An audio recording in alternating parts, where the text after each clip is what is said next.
Seja bem-vindo, seja bem-vinda ao Em Pauta, sua revista eletrônica semanal que trata de assuntos pertinentes ao seu dia a dia. E hoje a gente vai tratar sobre juventude, desafios, luta pelo empoderamento e perspectivas. Assunto muito interessante.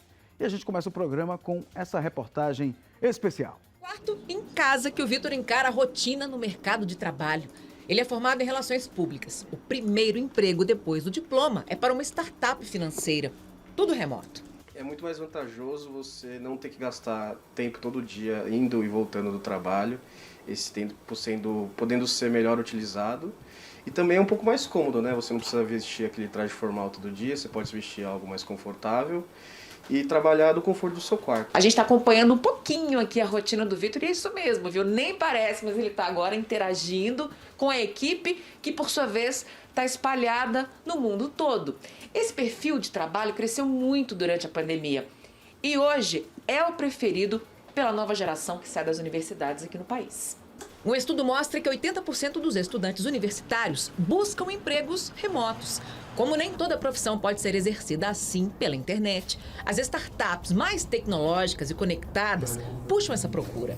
Antes os RHs mandavam mensagens para poder falar com os estudantes. Hoje eu vejo que por causa das redes sociais profissionais, os estudantes entram em contato com os RHs. Teve um aumento agora que as coisas estão estabilizando de 20% a 30% da quantidade de estudantes procurando a empresa e os times de RH procurando uma vaga. Hoje, até 90% dos processos seletivos organizados por agências são online. O novo cenário exige adaptação dos candidatos a essa nova forma de trabalho. Uma grande maioria das empresas, elas pedem o conhecimento de inglês justamente porque ferramentas de tecnologia, elas são universais, tá? Toda a ferramentação, ela é em inglês, então é muito necessário que você se prepare para o mercado.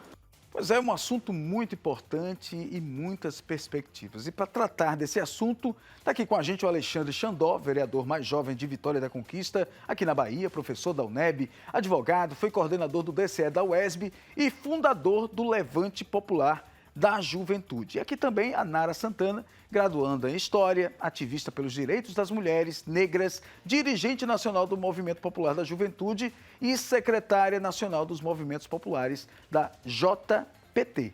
Pois é, sejam bem-vindos aqui, boa tarde aos dois. Começar primeiro pelas damas. E aí, esse assunto realmente muito importante e com essa pandemia, então, a gente tem que se reinventar, né? Sim, boa tarde, agradecer pela oportunidade. E a pandemia, ela realmente traz essas novas perspectivas, assim como trouxe na matéria, da gente da juventude se reinventar, principalmente na questão do emprego. A gente vem de uma queda, né? A juventude, ela não está tão presente assim no mercado de trabalho. A gente vê hoje um número alto de jovens que não estão empregados nem trabalhando. Então, com a pandemia, a gente teve que se reinventar, a gente foi, né, para a internet, enfim. Muitos jovens hoje, né, além de procurar emprego, né, enfim, como trouxe na reportagem, que saindo da universidade, eles procuram esse emprego remoto, mas uma parcela da juventude também que, por exemplo, eles trabalham com o Instagram, onde vende, enfim, diversas coisas, vende brigadeiro, vende, enfim, tem brechó, e a gente conseguiu se reinventar para estar presente nesse mercado de trabalho, onde a gente tem tanta dificuldade de ingressar. Verdade, muita dificuldade, Xandó. Seja bem-vindo também, vereador mais jovem de Vitória da Conquista. Pois é, a juventude precisa também entrar na política, precisa estar em todos os campos, né? Pois é, a juventude, nós costumamos dizer que é a ponta de lança da sociedade. Por quê? O jovem, primeiro, é uma dificuldade grande para conseguir se inserir em qualquer lugar. Vai buscar um emprego, o povo fala, você precisa de experiência. Mas como eu vou ter experiência se eu nunca conseguir ter o primeiro emprego? E quando nós temos uma crise, como nós vivemos, econômica, os jovens, em regra, são os mais atingidos. Tanto que nós temos um índice grande hoje na sociedade dos chamados nem, que nem estuda e nem trabalha, está sem perspectiva. Nós tivemos, pela primeira vez na história, uma quantidade maior de universitários do que de analfabetos. Contudo, esses jovens hoje que alcançam a universidade, eles, ao mesmo tempo, nós tivemos um período de avanço no Brasil, mas agora com a crise, vários desses jovens estão saindo das universidades e não conseguem alcançar o mercado de trabalho. Então, nós temos um momento complexo para a juventude, mas como Nara falou, esses jovens se reinventam, então, seja pelo meio da internet, pelos grupos de cultura, pelos grupos de jovens das diversas religiões. Então, a gente percebe que essa juventude se mobiliza, se engaja pela via do esporte, pelos movimentos sociais, e a partir disso ela busca o seu espaço na sociedade, inclusive na política. Pois é, busca espaço na sociedade, política, mas as empresas sempre pedem, eu quero experiência. Eu quero alguém que saiba fazer alguma coisa, pelo menos tenha um curso. Mas também os cursos estão aí na internet e as empresas também precisam ser um pouco mais flexíveis, né? Sim, as empresas precisam entender, como o Xandó trouxe, que a gente ainda não tem essa experiência, né? A gente ainda está buscando. Mas uma outra coisa importante também são as políticas públicas do Estado.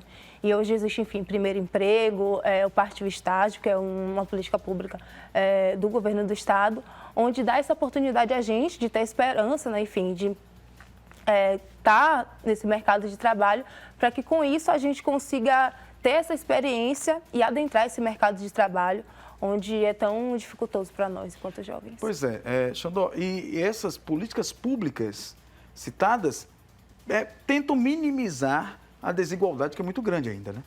Na verdade, o conceito de juventude é extremamente novo no nosso país, porque nós vamos ter o Estatuto da Juventude, publicado como lei, somente no ano de 2013, e que nós vamos definir que são jovens aqueles que têm entre 15 e 29 anos. Então, veja, esses que têm 29 são considerados jovens por lei. E aí, a partir disso, nos governos Lula, Dilma, nós começamos a ter uma série de políticas públicas voltadas para a juventude. Esse Estatuto da Juventude, vamos ter o ID Jovem, que possibilita que esse jovem faça transporte interestadual, que ele tenha acesso à meia entrada. Nós vamos ter programas como o ProJovem, nós vamos ter as cotas nas universidades. Então, tivemos uma série de avanços nas políticas públicas. Mas, ainda assim, esses jovens permanecem numa situação de vulnerabilidade muito grande. Se nós formos observar, por exemplo, a maior quantidade de pessoas assassinadas no Brasil são jovens. A maioria da população carcerária no Brasil são jovens e tem uma cor negra. São jovens negros da periferia que são mais atingidos pela violência, que acabam sendo mais atraídos pelo tráfico em decorrência da sua vulnerabilidade. Então, nós temos uma situação em que a juventude está submersa num turbilhão. Somado a isso, crise econômica nacional, hormônios, televisão, a mídia o tempo todo, o jovem tem que ter, tem que comprar, tem que ostentar. A gente vê isso nas músicas. Isso gera uma sociedade de incertezas para esses jovens e que, mais do que nunca, nós precisamos de políticas públicas. E falando dessa desigualdade, né? Nós temos uma reportagem muito especial falando sobre isso. Vai lá. De acordo com a PNAD contínua de 2017, pesquisa nacional por amostra de domicílios realizada pelo IBGE, há forte desigualdade na renda média do trabalho. R$ 1.570 para negros, R$ 1.606 para pardos e R$ 2.814 para brancos. O desemprego também é fator de desigualdade. A PNAD contínua do terceiro trimestre de 2018 registrou um desemprego mais alto entre pardos e pretos do que na média da população. Dados também da PNAD, só que mais antigos, de 2015, mostram que apesar dos negros e pardos representarem 54% da população na época, a sua participação no grupo dos 10% mais pobres era muito maior, 75%. Já no grupo do 1% mais rico da população, a porcentagem de negros e pardos era de apenas 17,8%. A taxa de analfabetismo é mais que o dobro entre pretos e pardos do que entre brancos, segundo a PNAD contínua de 2016. Quando se fala no acesso ao ensino superior, a coisa se inverte. De acordo com a pesquisa de 2017, a porcentagem de brancos com 25 anos ou mais que têm ensino superior completo é de 22,9%. É mais que o dobro da porcentagem de pretos e pardos com diploma, 9,3%. Os números são claríssimos, né? E essa desigualdade que a gente está falando, inclusive desse desafio, empoderamento e perspectivas que a gente precisa lutar, né? Sim, a desigualdade, ela é fruto do racismo, né, que a gente, enfim, vive no nosso país. Então, a gente sabe da dificuldade, principalmente dos jovens negros, de adentrar a universidade, de trabalho e de diversas oportunidades que nos faltam, né?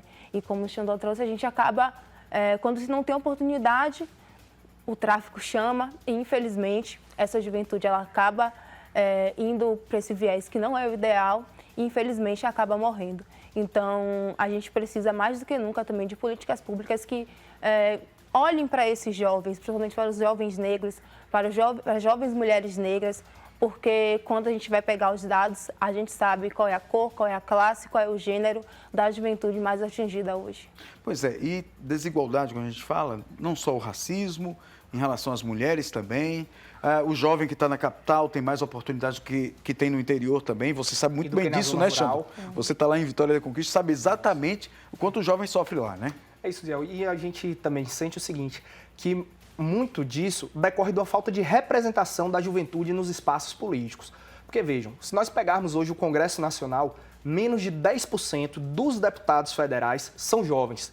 E dentre esses ainda, praticamente todos são filhos ou netos de alguém que já vem da política. Então, na verdade, nós temos uma renovação muito baixa com relação aos jovens. Inclusive, a política não é atrativa para o jovem. Porque, veja, quando chega um cara como eu, com um cabelo desse, às vezes eu chego e falo assim, sou vereador. Aí o cara fala assim, ué, pode ser vereador com cabelo desse? Pode ser um vereador que joga capoeira, um vereador que está lá no meio do hip hop? O pessoal quer um negócio, né? Aqui, com uma camisa dessa. Não pode, tem que estar mais todo formalzinho. Mas a juventude se movimenta, se comunica a partir dessa forma. Então, é isso que a gente precisa entender. E, de uma forma subterrânea, está acontecendo uma grande revolução da juventude nesse país. Nós já vemos vários jovens alcançando esses espaços seja de vereadores, de deputados, começando a aparecer, jovens das periferias, oriundos dos movimentos sociais, com uma outra linguagem, com outra forma de comunicação. As ONGs, bibliotecas comunitárias, esses jovens estão fazendo política nas suas comunidades. E é isso que a gente quer incentivar, porque eu venho de uma geração que tinha uma ojeriza à política. Ah, política é coisa de ladrão, política tá lá, nem se discute. Futebol, religião e política nem se discute. E a gente está aqui para dizer, não, jovem, se você não se interessar pela política, alguém vai estar falando por você, meu irmão. Faça o seu corre e saiba que a política faz a diferença na sua vida. E se os maus não descansam, porque nós que somos do bem vamos descansar, né? Não podemos deixar que os maus ocupem os espaços que são nossos, que devemos buscar perspectivas e melhorias, principalmente para a juventude, né? Sim, a gente precisa ocupar esse espaço, mas uma coisa acho que é importante a gente pautar também sobre que quando o jovem ele alcança esse espaço de poder, de decisão, quem é que protege esses jovens? Porque existe hoje uma violência muito grande, uma violência política da gente estar esse espaço, estar expressando a nossa forma de ser, de falar, trazendo também, né, a nossa questão, enfim, contra o jovem negro, favelado, e levando isso para os espaços de poder. Mas quem é que protege esses jovens? Né? Quando a gente pauta coisas que estão a nossa mesma vida política, enfim. Sem dúvida. E a gente precisa também que esses jovens sejam protegidos para que a gente alcance esse espaço e a gente consiga terminar nossos mandatos e construir aí uma linda caminhada, né, para a juventude e dizer também que a juventude, se a gente chegou lá, outros também podem chegar. Qualquer um pode chegar, só ter força e garra realmente, que a juventude tem muito, né? Isso aí. E assim, nós percebemos que os jovens têm essa perspectiva da comunicação. E aí comunicação não é simplesmente uma rede social. A forma de lidar, a forma de tratar. Por exemplo, às vezes eu costumo levar lá um conjunto de jovens para assistir a sessão da Câmara de Vereadores de Vitória da Conquista. E eles olham assim e falam que negócio chato, sabe? Eles não se identificam com essa política. Então, na verdade, nós precisamos reinventar esse espaço da política. E isso só vai acontecer a partir do momento em que nós, jovens, também ocupemos esses espaços. Então, é o que eu costumo dizer. Jovens, utilizem dessas redes sociais, peguem esses espaços para demonstrar a sua vivência política, certo? Então, nós precisamos mudar a cara da política, nós precisamos ter mais jovens nesses espaços de representação, nós precisamos transformar a política de juventude em uma política transversal, porque se eu vou debater gênero, eu preciso saber que dentre as mulheres mais jovens existe uma diferença. Uma gravidez na adolescência é diferente de uma gravidez de uma mulher já numa idade mais avançada. Quando eu vou pensar nesses jovens, quando eu vou pensar na questão racial, os jovens negros têm as suas peculiaridades. A população LGBT, veja, a população LGBT jovem, inclusive, ela precisa passar por um processo de aceitação em suas casas. Muitas vezes são expulsos de casa, apanham, têm que esconder a sua sexualidade. Então, nós precisamos entender que a perspectiva de juventude precisa ser transversal dentro das políticas públicas e nós precisamos também compreender que é necessária uma transição geracional. É preciso com que as pessoas que hoje já estão nos cargos, nesses espaços, forjem esses novos jovens. Por exemplo, dentro dos sindicatos, dentro dos movimentos sociais, não é somente nos cargos eletivos. É preciso que a gente vá preparando esses jovens nas associações de moradores para ocupar esses espaços, pois tenho certeza, é clichê dizer, mas a juventude é o futuro do país. E se a gente não prepara esses jovens, a gente vai atrasando. Só um complemento, juventude LGBTQIA+. Nessa perspectiva, e falando também dessa comunicação dos governos, né, governo federal, governo estadual, governo municipal, realmente essa comunicação precisa avançar muito para chegar de fato na juventude. Inclusive, né, mostrando o que é que o governo, prefeitura, o governo do estado, o federal, podem fazer, né? Porque às vezes a gente vê umas propagandas do governo aí que não tem nada a ver, o jovem não vai entender nada e a comunicação e a linguagem também deve ser respeitada, né? Sim, a comunicação ela é fundamental para que a gente alcance as pessoas, né? Então, se a gente não tem uma comunicação que dialogue com o jovem, como é que esse jovem ele vai se sentir pertencido, ele vai parar e analisar, pensar, nossa, olha, aquilo vai me despertar alguma coisa. Então, a partir do momento que a gente faz uma propaganda ou que a gente faz, enfim, uma política pública para chamar a atenção, né? A gente ouve esse jovem também, acho que é importante, porque muitas vezes nesse espaço quem está, né, quem pensa não é jovens. Então, se a gente coloca um jovem, né, para pensar sobre o jovem, acho que a comunicação ela vai ser 1000 vezes melhor do que a gente tem hoje aí, muitas das vezes. Pois é, a juventude precisa ser ouvida, respeitada e também pensar sobre a própria juventude, né? A gente está falando de emprego, de renda, de escolaridade, está falando de oportunidades realmente que precisam ser colocadas ali em pratos limpos para que todos tenham essa oportunidade, não é isso? Pois é, a gente está já no finalzinho do programa, mas eu quero que vocês falem um pouco de vocês. O que vocês fazem no dia a dia e também como as pessoas podem achar vocês, as redes sociais. Por favor. Eu sou estudante de História da UNEB, cotista, entrei através de uma política pública, enfim, dos governos federais. Sou dirigente também nacional do Movimento Popular da Juventude, que é um movimento social que a gente vem construindo. A nossa ideia é levar política para a favela, levar política para esses jovens favelados. E também, enfim, sou dirigente nacional da Juventude do PT. E podem me encontrar no Instagram, @naraio, AYO. E é isso, agradeço pela participação, muito obrigada. Você é dirigente nacional. A dirigente nacional desse movimento é da Bahia, não é isso? Sim, sim. É isso aí. Não é e Xandó, pouca coisa não, viu? Não é pouca coisa não. A gente está falando de um movimento muito grande no país. Que orgulho, viu? Parabéns, obrigada. Viu? A Bahia é representada, é importante a gente levar a nossa voz de mulher, feminista, negra e nordestina também para os espaços nacionais. É isso aí, é isso aí. Pois é, Xandó, você é o vereador mais jovem da história de Vitória da Conquista, uma cidade tão importante aqui na Bahia, né? Isso. Não sou o vereador mais jovem da história, sou o mais jovem dessa legislatura. Que massa. Já tiveram outros mais jovens, mas a gente está lá representando essa juventude. Estou me perguntando até aqui no ponto, vem para mim aqui. Que idade você tem? Eu tenho 32 anos. Pela primeira vez me candidatei e fui o segundo vereador mais votado da cidade. Que legal. Eu tive quase 3 mil votos, né? Foi um voto que a gente veio mesmo essa força da juventude. O nosso slogan era a força da juventude para renovar a política. Contudo, eu também me dediquei muito aos estudos, sou advogado, fui presidente da Comissão de Direitos Humanos da UAB de Vitória da Conquista e sou professor universitário na UNEB. E novinho assim, mas já fiz mestrado e estou terminando o doutorado, porque a gente também precisa ter a nossa qualificação técnica, porque precisa ter o ativismo, sim, mas também precisamos estar preparados para enfrentar os desafios que a gente se depara.